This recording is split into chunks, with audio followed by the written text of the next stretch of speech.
નમસ્કાર દોસ્તો, મિત્રો આજે આપણે રિબોન્યુક્લિક એસિડ એટલે કે આરએનએ તેની ચર્ચા કરવાના છીએ। તો આ રિબોન્યુક્લિક એસિડ એ એક પોલીન્યુક્લિયોટાઇડ શૃંખલા છે। પોલીન્યુક્લિયોટાઇડ એટલે તો કે એક કરતા વધારે ન્યુક્લિયોટાઇડ જ્યારે એકબીજા સાથે જોડાય અને લાંબી સાંકળ બનાવે ત્યારે તેમને પોલીન્યુક્લિયોટાઇડ તરીકે ઓળખવામાં આવે છે। મોટે ભાગે આરએનએ છે એ 3 પ્રકારના હોય છે। કેટલાક વાયરસ છે તેમાં જનીનિક દ્રવ્ય તરીકે પણ આ આરએનએ જોવા મળે છે। તો આરએનએ ના બંધારણમાં કઈ કઈ બાબતો હોય તેની વાત કરીએ તો આરએનએ ના બંધારણમાં મુખ્યત્વે 3 વસ્તુ હોય છે। એમાં એક રિબોઝ શર્કરા, બીજું નાઇટ્રોજન બેઝ અને ત્રીજું જે છે તેમાં હોય છે ફોસ્ફેટ। તો મોસ્ટલી જે રિબોઝ શર્કરા જે છે એ પેન્ટોઝ પ્રકારની શર્કરા હોય છે। નાઇટ્રોજન બેઝની વાત કરવામાં આવે તો નાઇટ્રોજન બેઝ તેમાં પ્યુરિન અને પિરિમિડિન પ્રકારના જે નાઇટ્રોજન બેઝ છે એમાં પ્યુરિન પ્રકારના નાઇટ્રોજન બેઝ જે ડીએનએ માં હોય છે તે જ નાઇટ્રોજન બેઝ એડેનિન અને ગ્વાનિન જોવા મળે છે। પરંતુ પિરિમિડિન પ્રકારના નાઇટ્રોજન બેઝની વાત કરીએ તો સામાન્ય રીતે સાઇટોસિન જે છે તે ડીએનએ અને આરએનએ બંનેમાં હોય છે, પરંતુ ડીએનએ છે તેમાં થાઇમિન હોય છે જ્યારે આરએનએ ના બંધારણમાં યુરેસિલ જોવા મળતો હોય છે। તો આમ એડેનાઇન, ગ્વાનિન અને સાઇટોસિન એ ડીએનએ અને આરએનએ બંનેમાં જોવા મળે છે, પરંતુ યુરાસિલ છે તે આરએનએ માં અલગથી હોય છે, થાઇમિન જોવા મળતો નથી।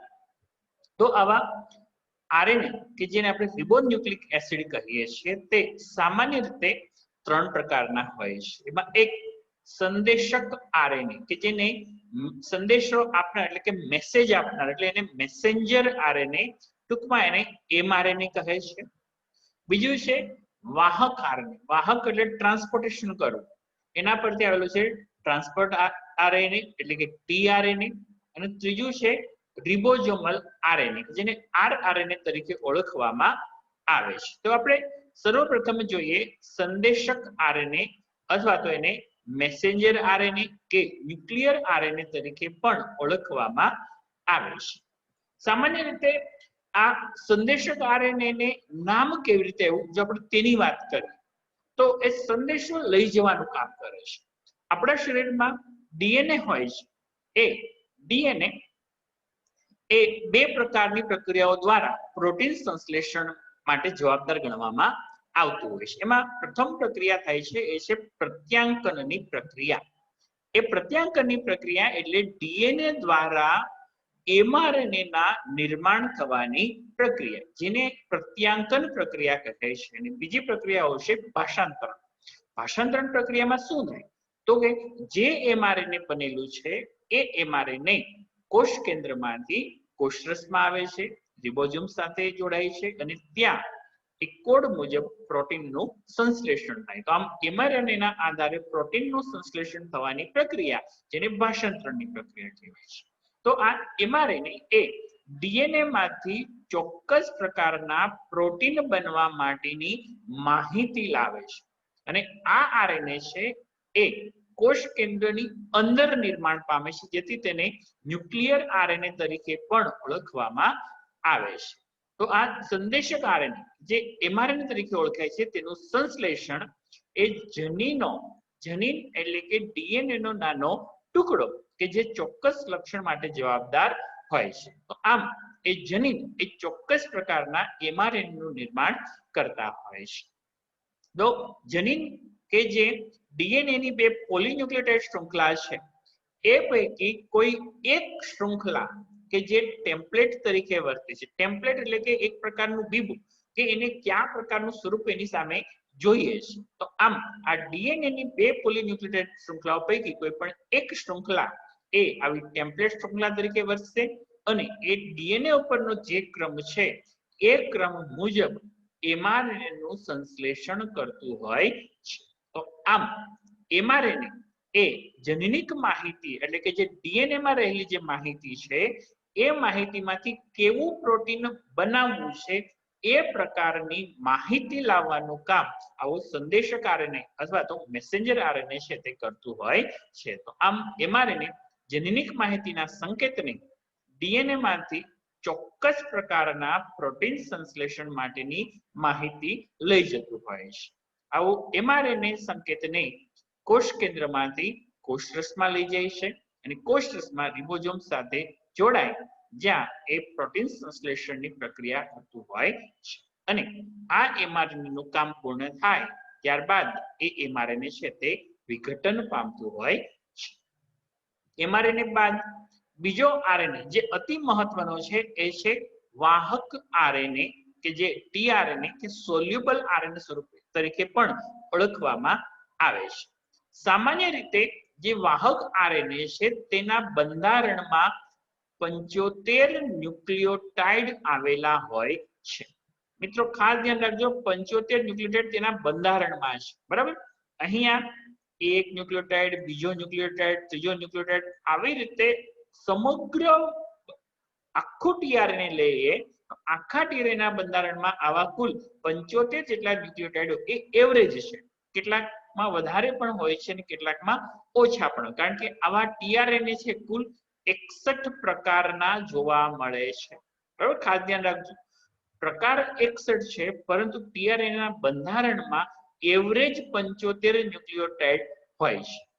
આ 75 ન્યુક્લિયોટાઇડ પૈકી 3 સંકેત જેને પ્રતિસંકેત તરીકે ઓળખવામાં આવે છે। આપ અહીં જોઈ શકો છો આ એક ટીઆરએનએ નું બંધારણ આપેલું છે એમાં જે નીચેના ભાગે આ 3 સંકેત જે દેખાય છે તમને 1 2 અને 3 આ 3 સંકેતને પ્રતિસંકેત તરીકે ઓળખવામાં આવે છે। એ પ્રતિસંકેત જે છે એ પૂરક તરીકે પણ હોય છે અને એ ચોક્કસ પ્રકારના એમિનો એસિડના વહન માટે જવાબદાર ગણવામાં આવે છે। તો આવા ટીઆરએનએ છે એનું નિર્માણ પણ ડીએનએ જ કરતું હોય છે અને જ્યારે આપણે વાત કરી કે ભાઈ પ્રત્યાંકન અને ભાષાંતરણની પ્રક્રિયા જે થાય છે એમાં પ્રોટીન સંશ્લેષણ એટલે કે એમઆરએનએ દ્વારા પ્રોટીનનું નિર્માણ થવાની પ્રક્રિયા જે ભાષાંતરણ પ્રક્રિયા છે તો આવા પ્રોટીન સંશ્લેષણ દરમિયાન પ્રત્યેક ટીઆરએનએ કોષરસમાંથી ચોક્કસ પ્રકારના એમિનો એસિડને ગ્રહણ કરી અને રિબોઝોમ્સ પર લાવે છે। તો સવાલ એ થાય કે કયા પ્રકારના એમિનો એસિડને એ રિબોઝોમ્સ પર લાવશે તો કે જે પ્રકારનો રિબોઝોમ્સ જોઈતો હોય તેની સમગ્ર માહિતી એમઆરએનએ પર આવેલી હોય છે। એટલે એમઆરએનએ ઉપરનો જે ક્રમ હશે એને અનુરૂપ રિબોઝોમ્સને એને અનુરૂપ એમિનો એસિડને કોષરસમાંથી અહીં એમઆરએનએ સુધી લાવવાનું કામ આ ટીઆરએનએ કરે છે। તો આમ આ એમઆરએનએ પર આવેલા જનીન સંકેતોને અનુલક્ષીને ટીઆરએનએ એ ચોક્કસ એમિનો એસિડને આવા એમઆરએનએ ઉપર લાવે છે અને એની સાથે બીજા એમિનો એસિડ હોય છે જે એકબીજા સાથે પેપ્ટાઇડ બંધથી જોડવામાં મદદરૂપ કરતું હોય છે। તો આવી રીતે આ પ્રોટીનના અણુઓનું સર્જન થતું હોય છે। આ ઘટનાને આપણે આગળની સ્લાઇડમાં જોવાના છે। આ ટીઆરએનએ એ સોલ્યુબલ આરએનએ કે એસઆરએનએ તરીકે પણ ઓળખાય છે। તેનું બીજું નામ એડેપ્ટર આરએનએ પણ છે। સૌથી નાનામાં નાનો જો કોઈ આરએનએ હોય તો તે આ ટીઆરએનએ છે। ટીઆરએનએ નું મોડેલ જે ક્લોવર લીફ મોડેલ તરીકે ઓળખવામાં આવે છે બરાબર। તો હોલે નામનો વૈજ્ઞાનિક છે આ હોલે નામના વૈજ્ઞાનિકે આ ક્લોવર લીફ મોડેલ અથવા તો એ કેપિટલ એલ ઊંધા કેપિટલ એલ આકારનું પણ મોડેલ તરીકે ઓળખવામાં આવે છે। તો સામાન્ય રીતે આ ટીઆરએનએ છે એમાં આપણે વાત કરી કે એક પ્રતિસંકેત હોય છે। આ સંકેત શું કરે તો કે જે પ્રકારનું એમિનો એસિડ લાવવું હોય એ પ્રકારની માહિતી પ્રોવાઈડ કરતો હોય છે। જ્યાં સંકેતનો પૂરક બેઝ છે અને તેને એમિનો એસિડને સ્વીકારતો અંત છેડો છે તે એમિનો એસિડ સાથે જોડાય તો આ ટીઆરએનએ નો બીજો છેડો છે કે જ્યાં એમિનો એસિડ છે તે જોડાતો હોય છે બરાબર। તો આ એમિનો એસિડને લાવવા માટે કોઈ ચોક્કસ પ્રકારનો, દાખલા તરીકે આ ક્રમ છે AUG, એ mRNA ઉપરનો ક્રમ, અહીં આપ નીચે જોઈ શકો છો AUG એક mRNA પર છે. AUG એ મિથિયોનિન નામના એમિનો એસિડનું સંકેતન કરે છે. તો હવે આ મિથિયોનિનને લાવો છે, તો મિથિયોનિન છે એ આ tRNA સાથે જોડાય અને mRNA સુધી પહોંચવો જોઈએ. તો AUG છે તો એની સામે AUG સંકેત મિથિયોનિન માટે એટલે મિથિયોનિન લાવશે. તો મિથિયોનિનનો જે સંકેત હોય એનાથી વિરુદ્ધ સંકેત એટલે એને પ્રતિસંકેત કહ્યો છે. તો એડેનિનની સાથે યુરાસિલ જોડાય, યુરાસિલની સાથે એડેનિન જોડાય અને ગ્વાનિન સાથે સાઇટોસિન જોડાય. તો આથી એનો પ્રતિસંકેત છે UAC હોય છે. બરાબર. તો આમ પ્રતિસંકેતને અનુરૂપ એના વિરુદ્ધ સંકેત ધરાવતો એમિનો એસિડ આવા tRNA સાથે જોડાતો હોય છે. તો દરેક વાહક RNA એ દરેક એમિનો એસિડ માટે ચોક્કસ, આપણે કહ્યું ને કે ભાઈ કુલ 61 પ્રકારના વાહક RNA હોય છે. આ હરેક વાહક RNA ને પોતાનો પ્રતિસંકેત હોય છે. એ પ્રતિસંકેત મુજબ ચોક્કસ પ્રકારના એમિનો એસિડને એ જોડતા હોય છે.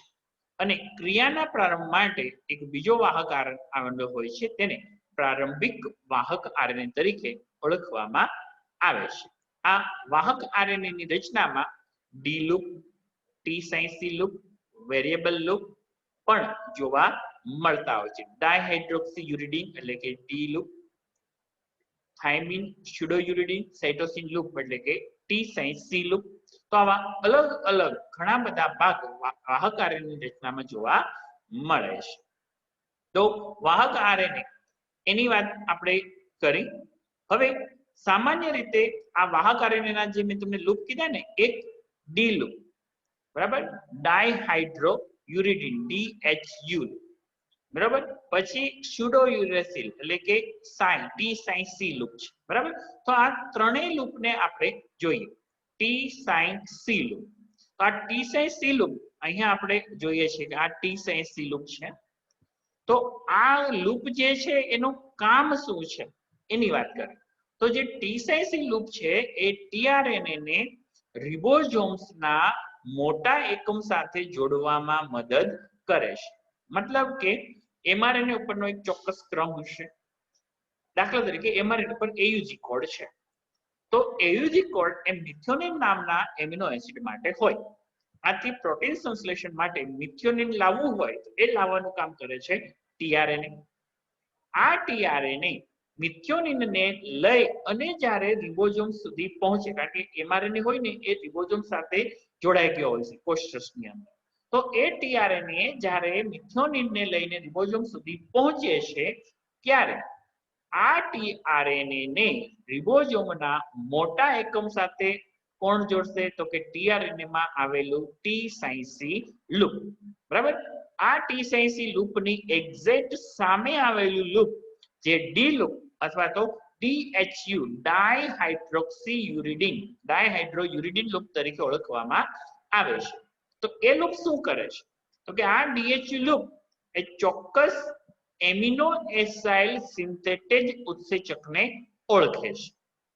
અને આ એમિનો એસાઇલ સિન્થેટેજ ઉત્સેચકનું કામ શું હોય તો કે કોઈ પણ પ્રકારના એમિનો એસિડને જ્યારે એમને mRNA સુધી લાવવો હોય ત્યારે આ એમિનો એસિડ કોષરસમાં વેરવિખેર આવેલા હોય છે. એ એમિનો એસિડને tRNA સાથે જોડવાનું કામ આ DHU લૂપ છે એ કરતું હોય. કારણ કે DHU લૂપ જે છે એ આ ચોક્કસ પ્રકારના ઉત્સેચકને ઓળખે છે અને એ ઉત્સેચક એમિનો એસિડને tRNA સાથે જોડવામાં મદદ કરે છે. બરાબર. ત્યારબાદ ત્રીજું છે પ્રતિસંકેત લૂપ. આપણે હમણાં જ વાત કરી કે પ્રતિસંકેત લૂપ એ જે પ્રકારનો એમિનો એસિડ લાવવો હોય તો એમિનો એસિડનો જે કોડ હોય એનાથી વિરુદ્ધ કોડ આ પ્રતિસંકેત લૂપમાં જોવા મળે છે. પ્રતિસંકેત લૂપ હંમેશા 3 ન્યુક્લિયોટાઇડનો જ બનેલો હોય છે, જેને જનીન સંકેતના પૂરક સંકેત તરીકે પણ ઓળખવામાં આવે છે.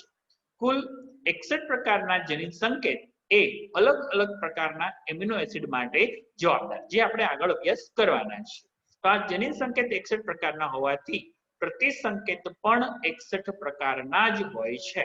અને ચોક્કસ પ્રતિસંકેત એ જ ચોક્કસ પ્રકારના એમિનો એસિડને લાવવામાં મદદ કરતું જોવા મળે છે. આ અહીં આ ટીઆરએનએ ની રચના જોઈ શકો છો. આ T-સાઇન-સી લૂપ કે જે રિબોઝોમ્સ સાથે જોડવામાં મદદ કરે છે.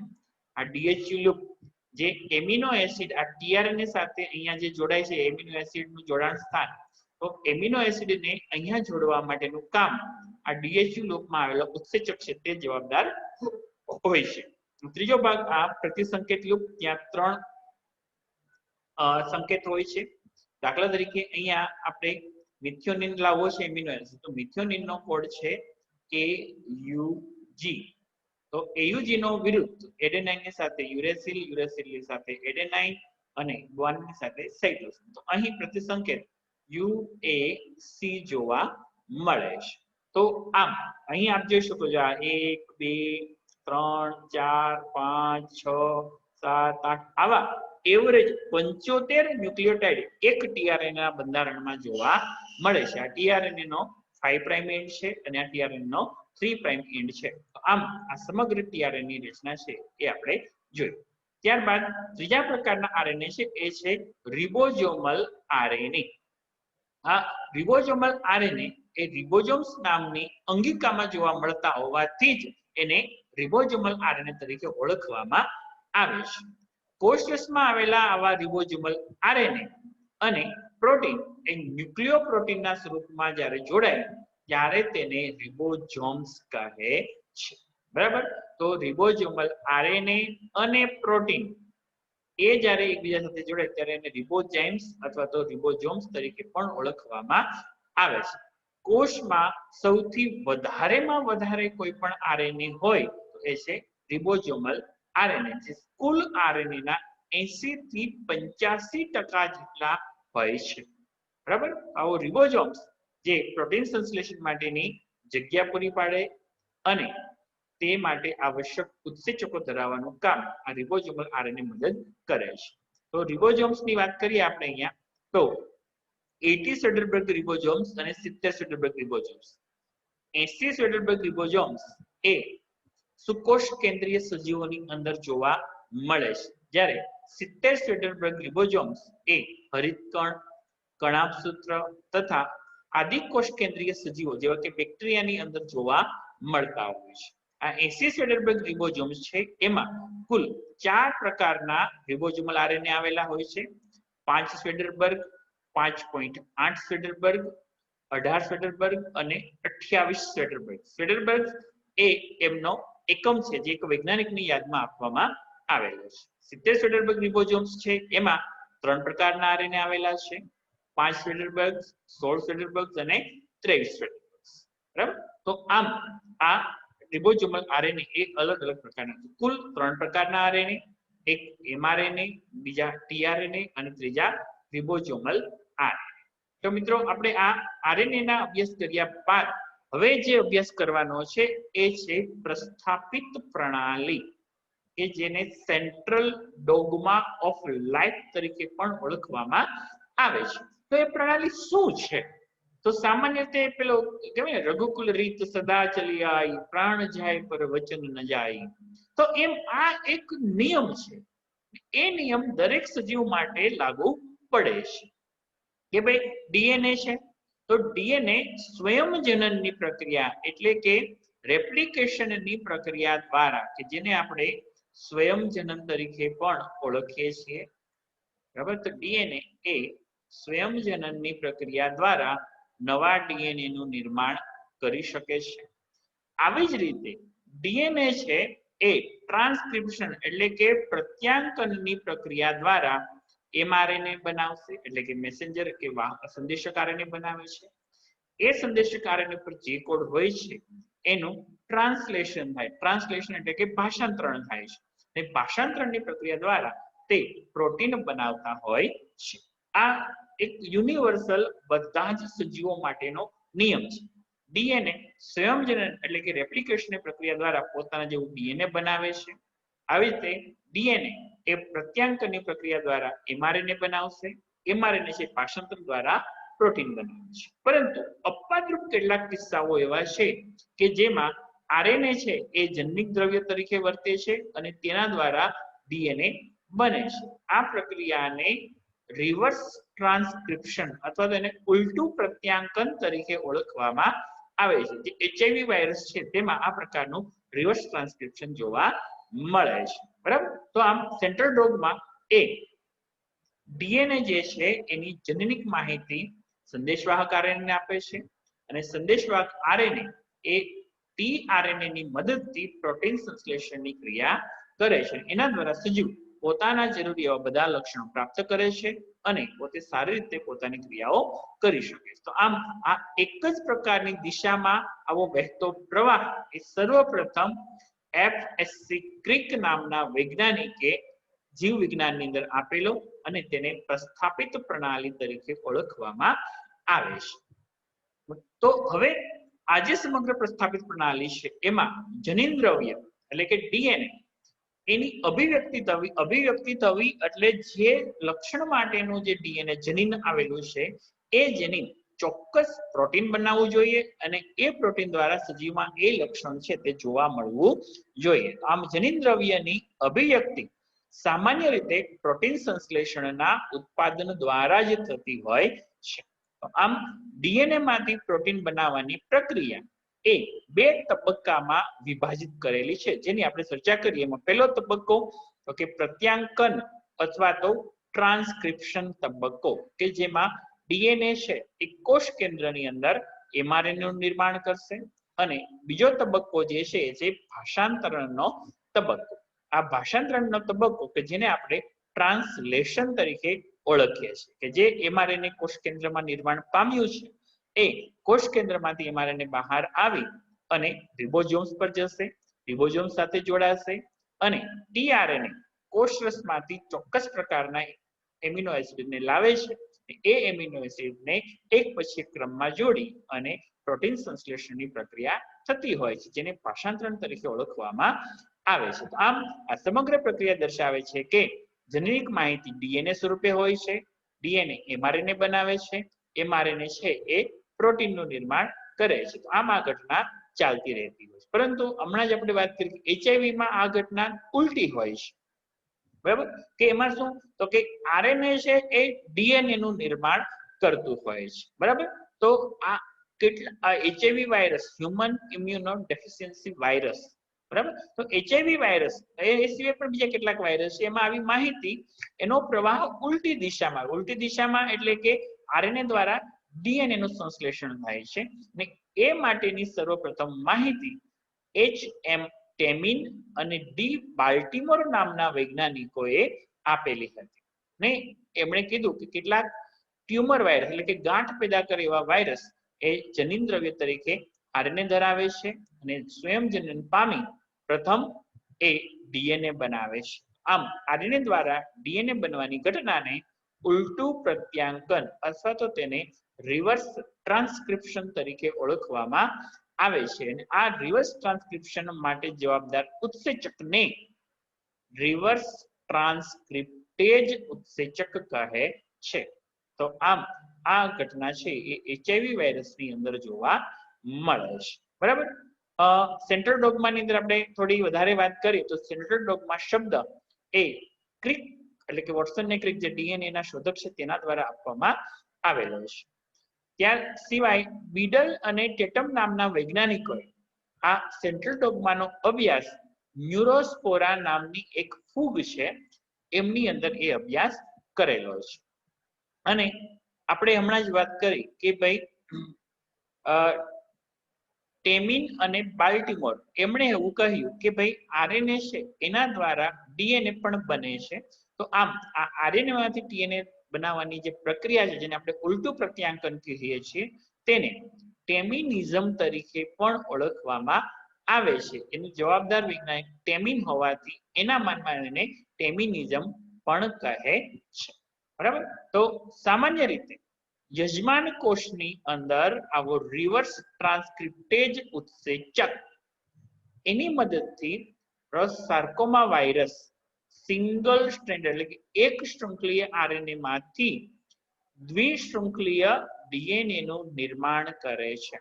તો એક શૃંખલીય આરએનએ માંથી દ્વિશૃંખલી ડબલ સ્ટ્રેન્ડેડ એટલે કે ડીએનએ નું નિર્માણ થાય તો આ ડીએનએ છે જેને કોમ્પ્લિમેન્ટરી ડીએનએ અથવા તો પૂરક ડીએનએ તરીકે ઓળખવામાં આવતો હોય છે. કોઈક વાર આ ડીએનએ યજમાનના જનીનમાં પણ પ્રવેશ કરે છે અને આવા ડીએનએ ને રેટ્રોપોઝોન તરીકે પણ ઓળખવામાં આવતો હોય છે. બરાબર?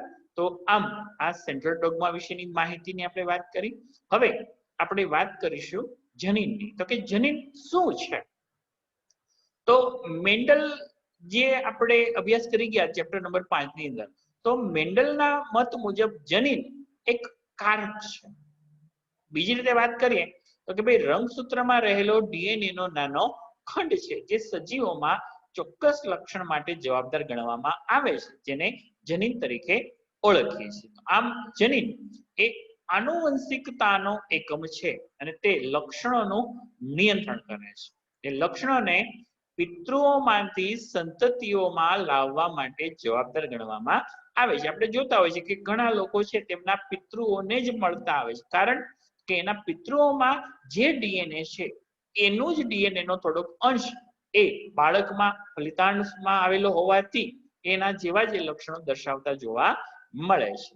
તો આવા જનીનની વાત કરીએ તો જનીનની રચના મુખ્યત્વે 4 વિભાગ ધરાવતી હોય છે. એ 4 વિભાગના નામ અનુક્રમે પ્રમોટર રિજન, પ્રારંભિક સ્થાન, સાંકેતિક ક્રમ અને સમાપ્તિ સ્થાન તરીકે ઓળખવામાં આવે છે. તો આ પ્રમોટર રિજન એ શરૂઆતનો એક ભાગ હોય છે કે જ્યાં આરએનએ પોલિમરેઝ ઉત્સેચક જોડાઈ શકે. બરાબર? તો આ પ્રમોટર રિજનનું કામ શું હોય? તો કે આપણે હમણાં વાત કરી કે પ્રત્યાંકનની પ્રક્રિયામાં ડીએનએ છે તે એમઆરએનએ બનાવે છે. તો આ એમઆરએનએ બનાવવાની પ્રક્રિયા માટે આરએનએ પોલિમરેઝ ઉત્સેચક જરૂરી હોય છે. ને આ આરએનએ પોલિમરેઝ ડીએનએના જે સ્થાન સાથે જોડાય છે એ સ્થાન એને કહેવાય છે પ્રમોટર રિજન, કે જે એમઆરએનએના સંશ્લેષણ માટે એ સ્થાને જોડાવો જરૂરી છે. આપણે એક પ્રકાર કહી શકીએ એક પ્રકારની ચાવી છે, જેવી રીતે તાળામાં ચાવી નાખીએ પછી તાળું ખુલે, એમ જ્યાં સુધી આ આરએનએ પોલિમરેઝ એન્ઝાઇમ આવા ડીએનએના પ્રમોટર સ્થાને નહીં જોડાય ત્યાં સુધી એમઆરએનએ નું સંશ્લેષણ કરી શકશે નહીં. બરાબર? તો આ આરએનએ પોલિમરેઝ, તો આ પ્રમોટર રિજન પછીનો વિસ્તાર જે છે એ છે પ્રારંભિક સ્થાન, કે જ્યાંથી શરૂઆત થાય છે તે સ્થાન. બરાબર? તો આ પ્રારંભિક સ્થાન એ પ્રમોટર રિજન પછી તરત જ આવે છે અને એમઆરએનએ નું સંશ્લેષણ તે સ્થાનેથી જ શરૂ થાય. આપ અહીં જોઈ શકો છો આ રચના એક જનીનની રચના છે. ડીએનએ નો જ એક ભાગ આપણે ગણી શકીએ. તો આ વિસ્તાર જે હું બોક્સ બનાવું છું એ વિસ્તાર એ પ્રમોટર રિજન છે. તો એ રિજનમાં શું થશે કે આ પ્રમોટર રિજન છે ત્યાં આરએનએ પોલિમરેઝ ઉત્સેચક છે આવીને જોડાશે. એ જોડાય પછી જ આ ડીએનએ દ્વારા અહીં નવો એમઆરએનએ નું નિર્માણ થશે. બરાબર? તો જે નવા એમઆરએનએ નું નિર્માણ જ્યાંથી શરૂ થાય તે સ્થાન તેમને પ્રારંભિક સ્થાન તરીકે ઓળખવામાં આવે છે. બરાબર? તો આ પ્રારંભિક સ્થાન એ નવા એમઆરએનએ ના નિર્માણ માટે મહત્વનું હોય છે. તો ત્યાર પછી છે કોડિંગ ક્રમ. કોડિંગ ક્રમ શું છે? તો કે એ જનીનનો વચ્ચેનો ભાગ છે ને આ કોડિંગ ક્રમ જે છે એ ચોક્કસ પ્રકારના ન્યુક્લિયોટાઇડની એક સિક્વન્સ હોય છે. એ મુજબ એમઆરએનએ નું નિર્માણ છે તે થતું જોવા મળે છે. તો એ કોડિંગ ક્રમ અને ત્યાર પછીનો છેલ્લો ભાગ જે છે એ છે સમાપ્તિ સ્થાન, કે જે જનીનનો બીજો છેડો છે. બરાબર? આ સમાપ્તિ સ્થાન છે એટલે કે પ્રમોટર પ્રારંભિક સ્થાનથી એમઆરએનએ નું સંશ્લેષણ શરૂ થાય અને આ સંશ્લેષણ થતા આ સ્થાન સુધી પહોંચશે, સમાપ્તિ સ્થાન સુધી, એટલે ત્યાં એમઆરએનએ નું નિર્માણ થઈ જશે. તો આમ આટલા ભાગમાં પ્રારંભિક સ્થાનથી લઈ અને સમાપ્તિ સ્થાન સુધીનું એમઆરએનએ નું સંશ્લેષણ છે તે કરતું હોય છે. આપ અહીં જોઈ શકો છો આ સમગ્ર એક જનીનની રચના છે. એમાં આ જે ગ્રે કલરનો ભાગ જે છે આખો એ ડીએનએ છે. બરાબર? આ ડીએનએ છે. એમાં ડીએનએ નો એવો ભાગ કે જ્યાં આરએનએ પોલિમરેઝ ઉત્સેચક જોડાય છે, આ વિસ્તાર કે જેને આપણે પ્રમોટર વિસ્તાર તરીકે ઓળખીએ છીએ. બરાબર? હવે એ પ્રમોટર વિસ્તાર છે ત્યાર પછીનો વિસ્તાર કે જે પ્રારંભિક સ્થાન છે, પ્રારંભિક સ્થાન છે એટલે તે સ્થાને ડીએનએ નો જે ક્રમ હશે, દાખલા તરીકે અહીંયા A T G C C G આવો ક્રમ હોય તો એ ક્રમને અનુરૂપ સામે એમઆરએન નું નિર્માણ થતું હોય છે. તો આ ક્રમથી આ એમઆરએન નું સંશ્લેષણની શરૂઆત થાય, તેથી તેને પ્રારંભિક સ્થાન તરીકે ઓળખવામાં આવે છે. ત્યાર પછીની જે આ ક્રમ હોય છે વચ્ચે ન્યુક્લિયોટાઇડ જે ગોઠવાયેલા હોય ડીએનએ ના, એને સાંકેતિક ક્રમ કહે છે. અને આ છેડો અંતિમ ભાગ છે કે જ્યાં પહોંચશે એટલે આ એમઆરએન નું સંશ્લેષણ પૂર્ણ થઈ જાય છે. તો એ ઘટના છે તેને સમાપ્તિની ઘટના કહેવાય અને આ સ્થાને સમાપ્તિ સ્થાન કહેવાય છે. તો અહીંયા જનીનની રચનામાં જ્યાંથી પ્રારંભિક સ્થાન છે, પ્રારંભિક સ્થાન પછીનો વિસ્તાર એને ડાઉન સ્ટ્રીમ તરીકે ઓળખવામાં આવે છે અને પ્રારંભિક સ્થાન પહેલાનો વિસ્તાર જે છે તેને અપસ્ટ્રીમ તરીકે ઓળખવામાં આવતો હોય છે.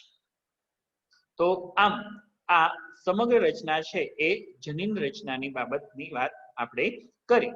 બાકીની બાબતો છે આપણે બીજા લેક્ચરમાં અભ્યાસ કરીશું.